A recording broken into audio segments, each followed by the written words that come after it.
It's been more than a year since Florida enacted a law requiring school districts to remove library books that depict or describe sexual content or are pornographic. The law also allows parents to request the removal of specific books. Now, a group of major publishers, authors, and parents is suing to bring the banned books back into classrooms, arguing that Florida's law violates First Amendment rights to free speech. The lawsuit lists books that it says have been removed from school shelves, including well-known works like Maya Angelou's I Know Why the Caged Bird Sings, and Ernest Hemingway's For Whom the Bell Tolls, and Alice Walker's The Color Purple.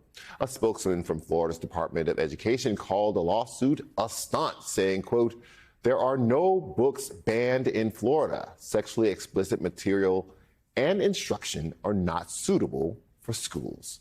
Joining me now, Tim Wise, Senior Fellow at the African American Policy Forum. He's also the author of Dispatches from the Race War. Tim, what do you make of this lawsuit, and how do you think it'll hold up? Well, I think the lawsuit tells us a lot about where the state of Florida is right now, and not just Florida. There are dozens of states around the country that have all attempted to remove books that they find to be divisive concepts, usually accurate history about the history of racism in America, or in the case of Florida, anything dealing with LGBTQ folks as if they actually exist. I mean, any kind of narrative that challenges their very sort of narrow understanding of America is what is being challenged right now. And in this particular case, this lawsuit, I mean, what's fascinating, you know, the state of Florida might say, oh, we're just trying to protect the kids from sexual content. But some of the books that have been removed from the shelves in Florida have nothing to do with sexual content. We have the biography of Thurgood Marshall, not autobiography, but a biography of him, a biography of Sojourner Truth, a book called 100 Women Who Made History. That was removed from the shelves in Escambia County. A book called Black Enough, Stories of Being Young and Black in America. So there are books being removed because they challenge the narrative of racial normalcy or sexual normalcy that certain groups of people prefer.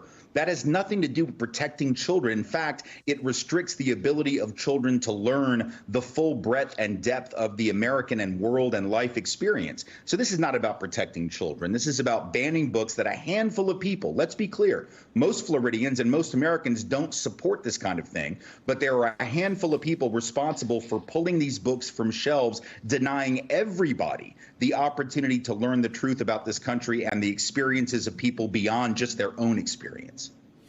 That's a fascinating concept to me, Tim, because, you know, both the limiting of the teaching of history, but also the elasticity that they're trying to build into the very word pornographic. You know, is it on some level trying to reclassify queer identity as itself being pornographic?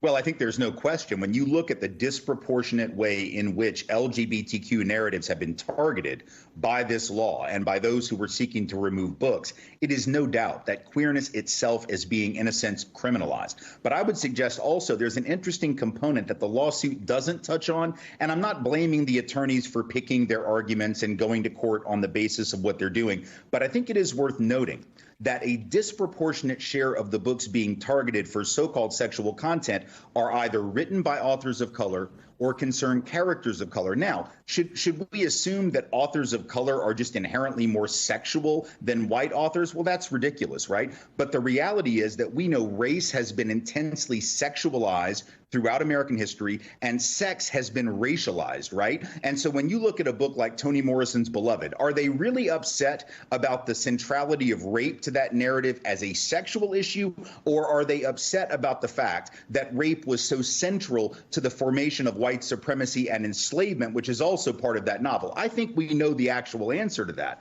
but the truth is they're trying to hide behind sexualization as a way to dismiss narratives of people whose stories they don't want to hear. That's what this really is about.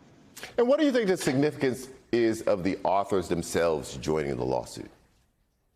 Well, I think it's important that you have not only all the big publishing houses, right, and you have several authors. And by the way, I mean, these are, I looked at the lawsuit, it's white authors. I mean, this is, a handful of authors that have written some of the best-selling books in recent years. These are white folks. They're not necessarily challenging it on the basis of racial restriction. What they are suggesting is that to imply that their narratives, that their stories are pornographic is not just a violation of the court's understanding of that concept of pornography and obscenity for years. This lawsuit makes it very clear. Florida has paid no attention to what the courts have said. They have ignored what the courts have said. They are using deliberately vague language. And I think it's important to recognize the vagueness. The vagueness is the point. What Florida is hoping to do, they don't even care, I think, if they win these lawsuits. I believe they're going to lose. But the vagueness of these lawsuits is intended to intimidate librarians, to intimidate teachers, to intimidate entire school districts so that those teachers and librarians and schools will just say, oh, yeah, let's just take the books off the shelf so we don't have to worry about getting sued. They're afraid they're going to lose their jobs. They're going to lose their licenses. That's what they're trying to do. And so the fact that these authors have joined the suit, the fact that these publishers have joined the suit, I hope is going, and I think is going to make a huge difference. But we should be clear, even if the state of Florida loses this lawsuit, and I believe they will, the ultimate effect is they are trying to intimidate and scare teachers and schools into self-censoring. And when they do that, they restrict the rights of all children, not just Black and brown, not just LGBTQ, all children to learn and to read. Tim Wise, I always learn when you speak, sir. Thank you so much for joining me.